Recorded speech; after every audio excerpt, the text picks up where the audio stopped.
Alexander of Macedon by Harold Lamb. And we're going to get into longer readings of this book.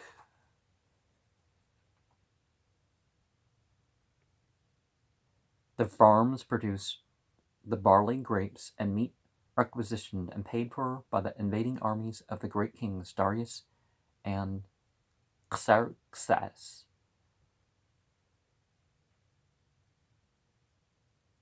The highly educated Greeks had a right to call the Macedonians barbarians and peasants. Well, doesn't mean they should have used the right they were given by their self-possession to talk against people. Until his father's time, the only wars fought by the Macedonians had been to beat off inroads of the forest folk from along the Danube or raids of the equally wild Scythian horsemen. Scythian? How do you say that? Not until Philip possessed himself of the gold and silver mines around Mount Pangaas had the Macedonian kings had a currency of their own until they had used the fine silver coinage of Athens. Now the Pangaas mines brought in 1,000 talents a year, but this did not satisfy Olympias. So we have become miners as well. Again, we draw wealth out of the holy soil. And what wealth? It would not have hired General Xenophon's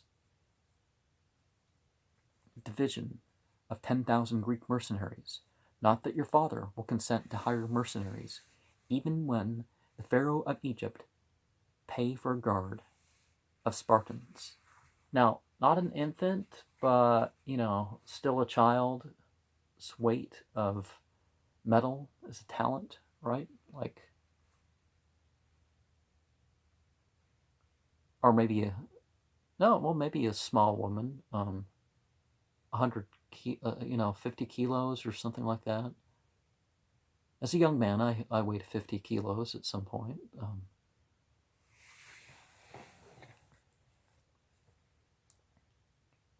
In the eyes of Olympias, all that Philip contrived was ignoble and wrong. She fought against Philip's will, and she surrounded Alexander with the kinsmen of her house. She made the palace slaves report to her all that Alexander did. She made the boy feel that she had no one except him to depend on, and Alexander did feel that he and his mother stood alone and disliked by Philip, who kept away from them on various pretexts. Philip spoke to the boy of that estrangement only once. "I won't keep on sharing your mother's bed with the snakes," he muttered, closing his bad eye. He made a joke even of this.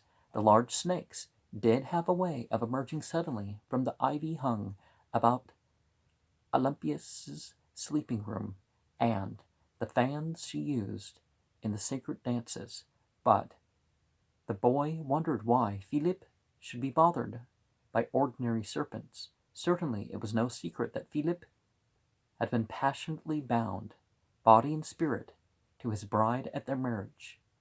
He had craved her from the moment of their meeting that night during the Dionysian festival on the sacred island of Samothrace. Samothrasa? Yeah, I'm not sure what some of the Greek looks like with some of these, so. When he had seen her in wavering torchlight, running, tearing at her garment, and crying out, possessed by the spirit of the entity, from that moment, people said, until a year after their marriage bed, he had not left the side of the splendid orphan girl, even when she had been delivered of the boy. Philip had been her devoted lover. That birthnight, old Aristander, the Telemason, the diviner, had come to Olympias's couch and had told her that at sunset he had seen a vision of flames rising from the eastern sky, and in time this omen was verified, because on that birth night the temple of Artemis at Ephesus had burned on the Asian shore, and that night Philip added, "One of my horses had won a course at the Olympic Games." Now Philip avoided Olympias, who was more beautiful than in her madcap girlhood.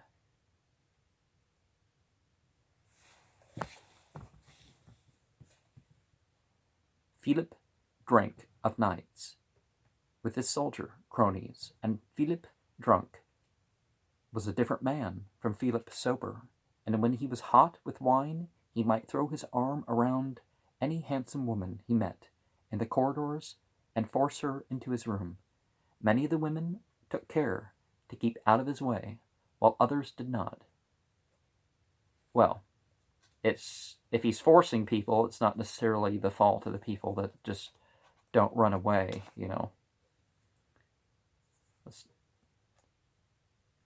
Yet, it does not seem that Philip loved any woman after Olympias. Much as Alexander hated Pella and feared his father, he found that in some way, when Philip came to Pella, which he rarely did now, the city changed its aspect. Visitors hurried in, job hunters, agents of the rich Delphic oracle, merchants, horse traders, mathematicians from Syracuse, bits of all the Mediterranean world, bringing information to Philip and trying to get a word from him. Pack horses moved faster through the alleys, and the hammers of carpenters rang louder on timbers because Philip was in Pella. Through the dust and uproar, Philip limped, refusing to ride a war horse to ease his lame leg. His brown bearded face shone with sweat, and he kept on wiping at the eye that had been blinded by a shield point. One arm hung stiff and useless. He boasted that he still had one good limb and organ of every kind, and 2 good testicles. Never apparently did Philip read a book. His letters he dictated to a secretary who followed him around, parchment and marker in hand. Alexander used to steal off the race course and watch the horse tryouts.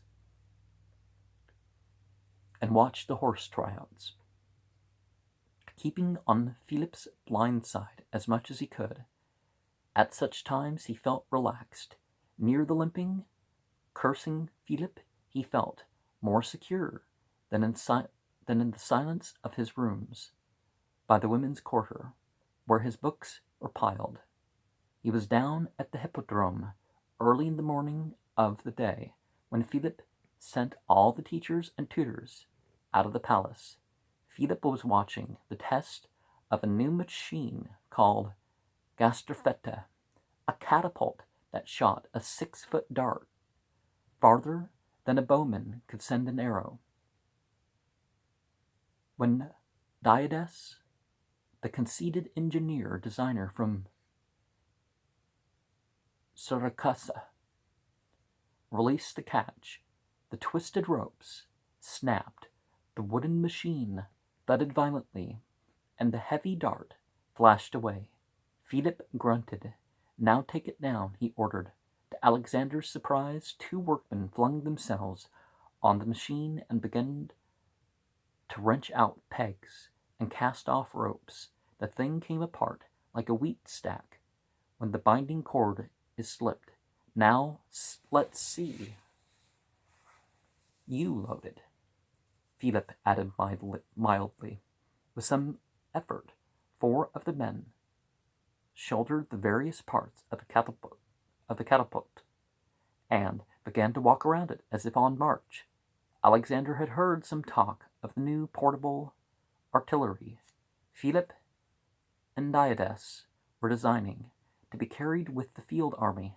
This apparently was one of the new types of engines. Stoop-shouldered Diades watched the exhibition exultantly, saying loud enough for Philip to hear that so light a catapult with such power had never been fashioned before.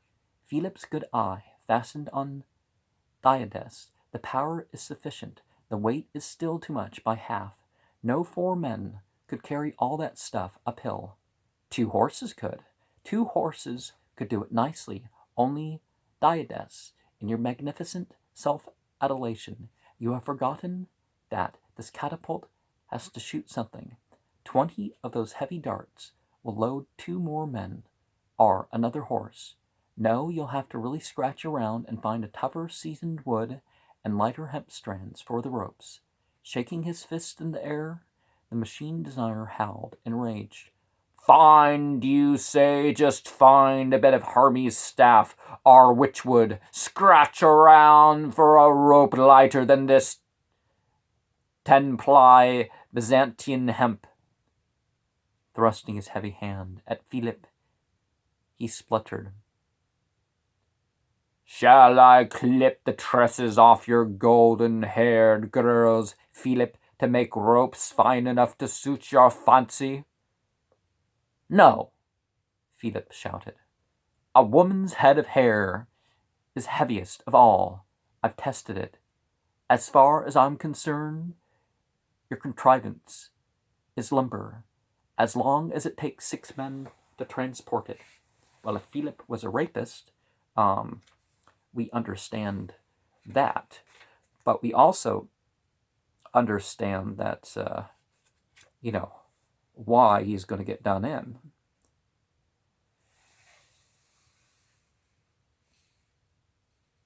You think so?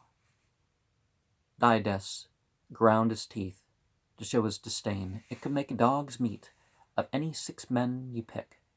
Philip turned to Antigonus, the one-eyed.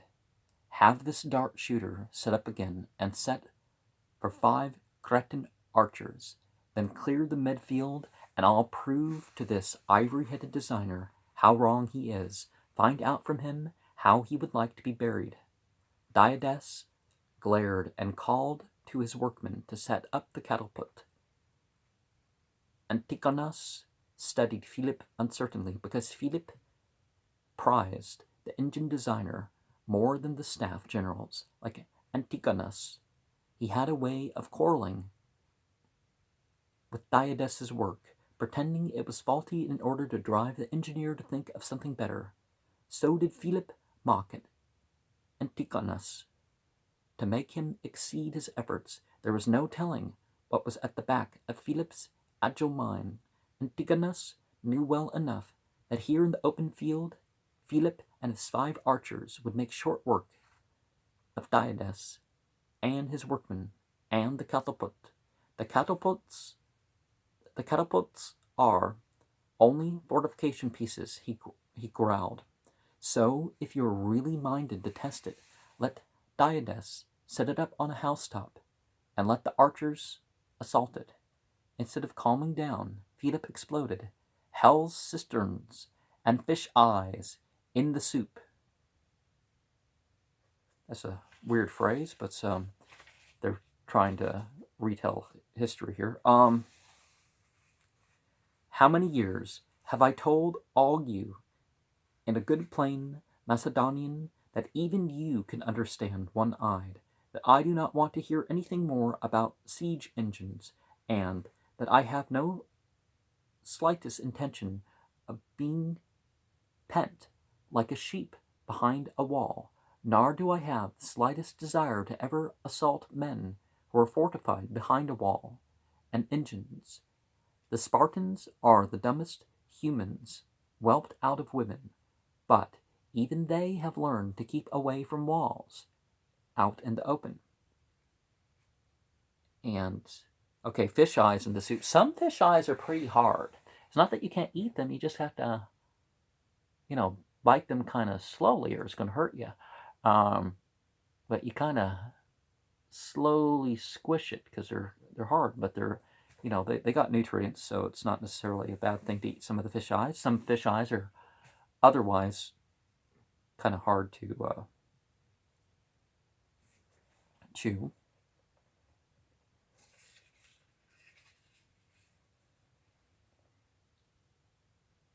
Antigonus grinned. Well, if you want a machine that can march with men, why don't you hitch a horse to it? One horse can pull this dart dingus. Immediately Philip's shouting ceased.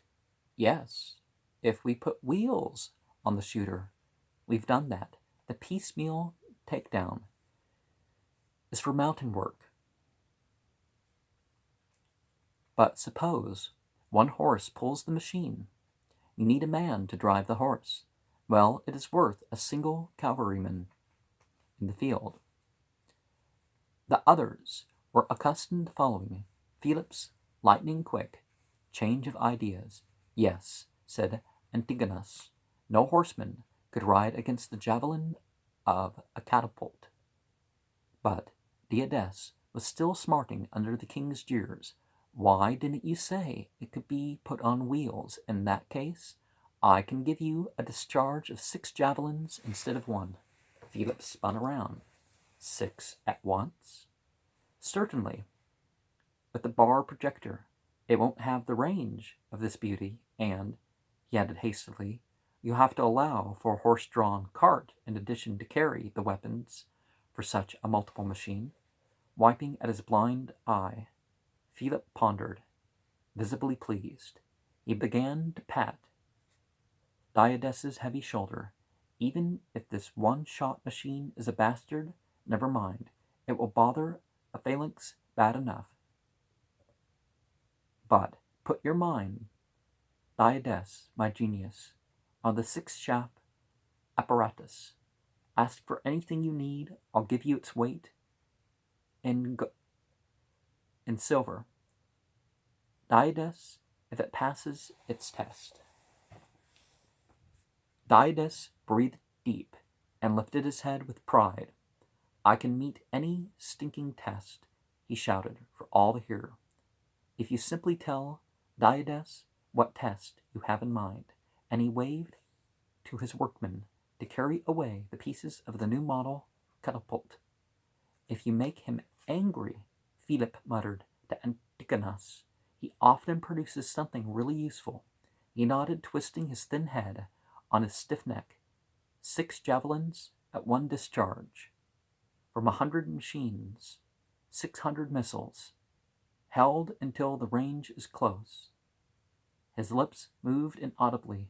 But I'm afraid. By the time Diades is finished with this invention, it will be heavy enough to need a team of horses to pull it over a day's march. That means still another pack of horses to carry fodder for the other 2. And that means at least 3 men. His good eye roved around until it rested on Alexander 10 paces away. That's the trouble with engineers. They always want to make machines bigger and heavier without thinking once how we're going to find transport for them. If Diades had his way, we'd all be hauling moving towers, flying bridges, mine hoists, and fire projectors. Yes, he'd expect to turn the cavalry into teamsters and draft horses.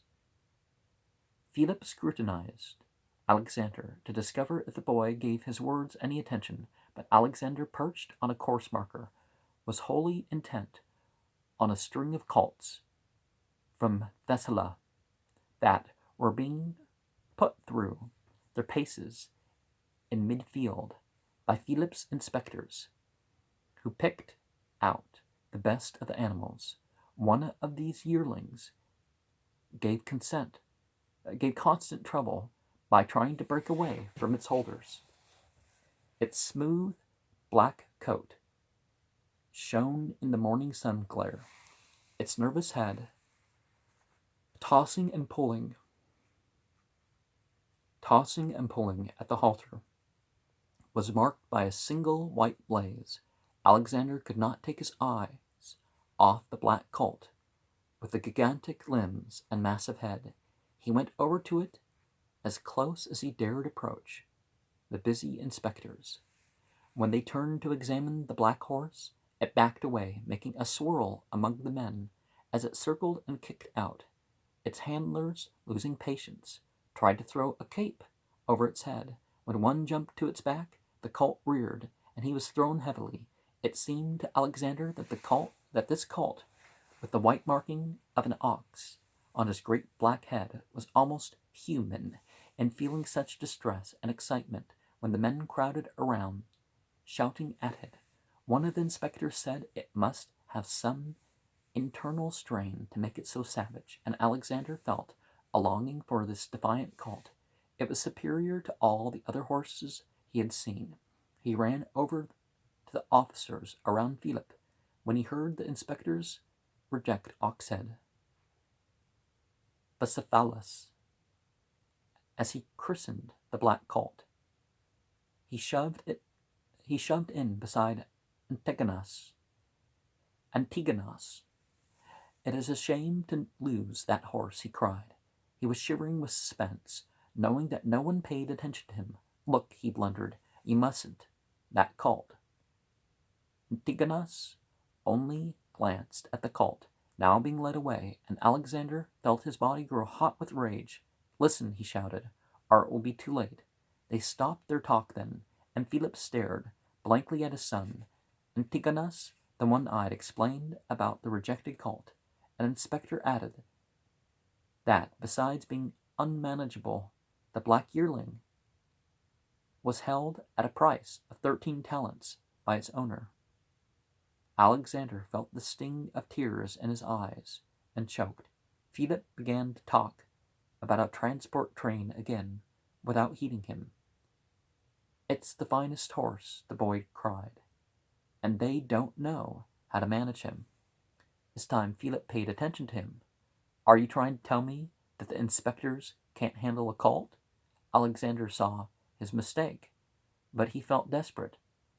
I can manage this horse. I can bring him under my hand. Philip did not smile. And ride him around the course and hold him to the rein, he asked. When Alexander nodded, Antigonus put in, and if you can't, what will you pay up for your foolishness? 13 talents, which is the price of Bucephalus. The men laughed, all except Philip, who asked if Alexander had 13 talents. The boy said no, but he could get the money. Philip said, You've made a wager. Now go through with it. By the same token, if you can gentle this ox head, he is yours. Alexander started to run towards the black horse, and for a moment he felt the paralyzing chill that seized him when he faced Ptolemy with a sword. Remembering that Bucephalus had struggled against a blinding cloth, the boy loosed the cape from his own shoulders, letting it fall as he came to the horse at a walk. When he took the rein and motioned the handlers away, the cold feeling left him. Talking to Bucephalus, he saw the muscles quivering under the smooth hide, the restless flickering of the ears, and he loved the colt. Gently he turned his head around into the sun, still talking, not until the horse thrust its muzzle down towards the grass did the boy jump to its bare back without tightening the rein. Bucephalus tensed, leaped forward, and Alexander bent down to keep its head into the sun by pressure on a rein. He did not strike or kick the horse, but when it galloped free, coming into the race course, he hauled in on the rein, turning it into the runway. For a moment, the black horse strained forward, then yielded to the rein, rounded the course at an even center, and slowing when the boy checked him. Not even canter, and slowing when the boy checked him. Not until then did Alexander notice that all the staff officers and his father were watching him. Antigonus called out that it was neatly done, but Philip only gave command to pay for the colt out of his private account. Then he motioned for Alexander to come with him, and limped over to a deserted tier of stone seats. When they were out of hearing of the others, Philip grunted, "Lovely to look at, but how was it done? Did he bribe the handlers to make the horse cut up?" This stung the boy. He almost shouted. "What are you trying to make out?" Thinking about it, he explained curtly that he had watched the men inspecting the colt, and at that early hour the long shadows of the horse and restless men had twisted along the ground in front of Bucephalus and must have frightened the colt. Alexander had only turned its head into the sunlight and had treated it quietly. There was nothing the matter with the splendid colt. Philip grunted and asked what Greek stuff the boy was reading now. Philip himself spoke only the harsh Macedonian dialect, which made his utterances sound abrupt, but Alexander suspected that he understood eloquent, polished Greek well enough. Excited over Bucephalus, grateful to his limping, swearing father, the boy poured out in words his newest delight. He had been searching out all the tales of Heracles, the son of Zeus. Yeah, a lot of son of God stories out there, aren't there? The mighty archer, the slayer of beasts, who wore the mask of lion's hide on his head and journeyed without fear into the regions of outer darkness, killing the witch Hippolyta and taking her girdle, then crossing the streams of ocean itself.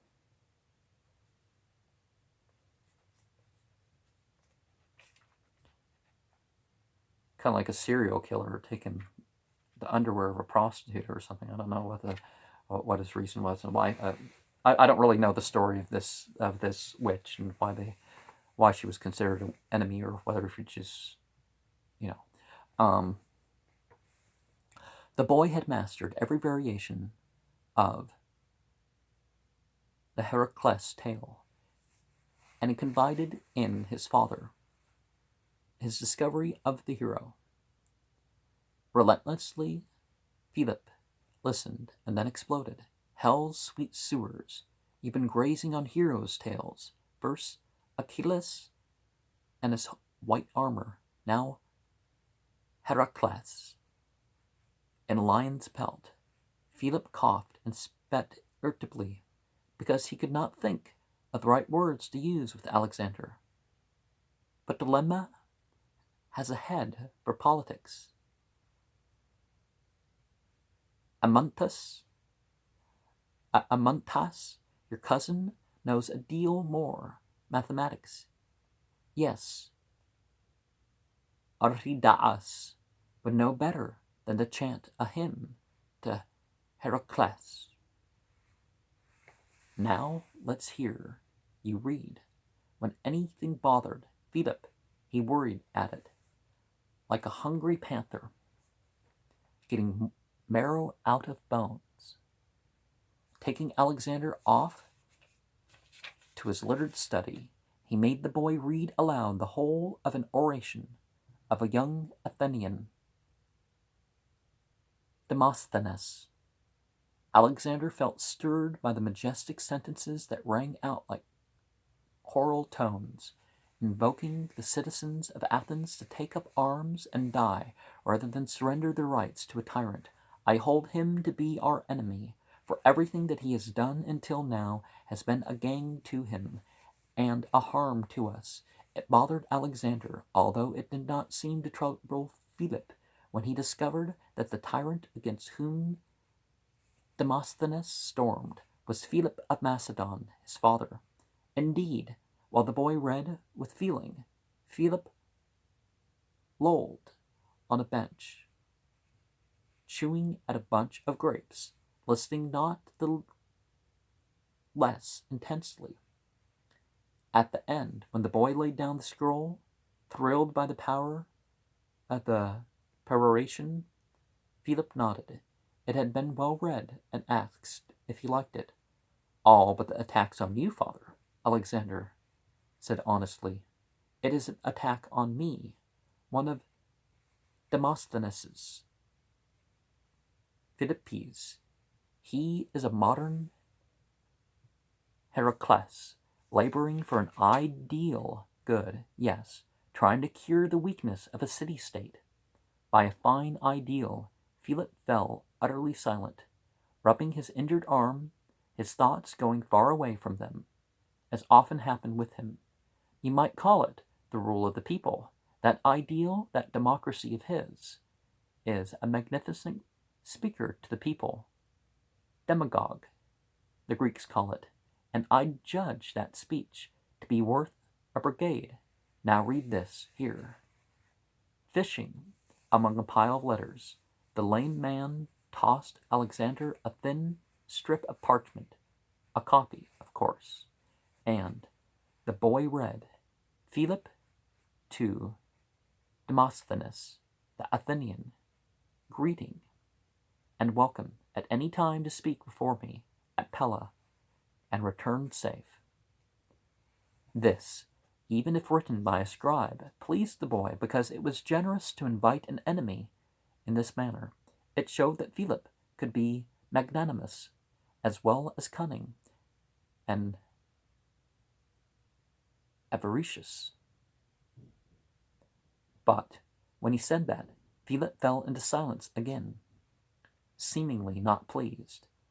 And not until years afterwards did Alexander learn how Demosthenes had come to be received with ostentation, and had made so nervous by Philip's ceremonious preparations for his speech that the high-strung orator broke down and made such a labored effort, people thought he could find nothing to say before Philip, for Demosthenes stammered at times. By the way, observed Philip suddenly, this great Athenian says that you are a bookish, sacerdotal worm. What do you think? Eh? Eh? Alexander laughed. Perhaps he is right.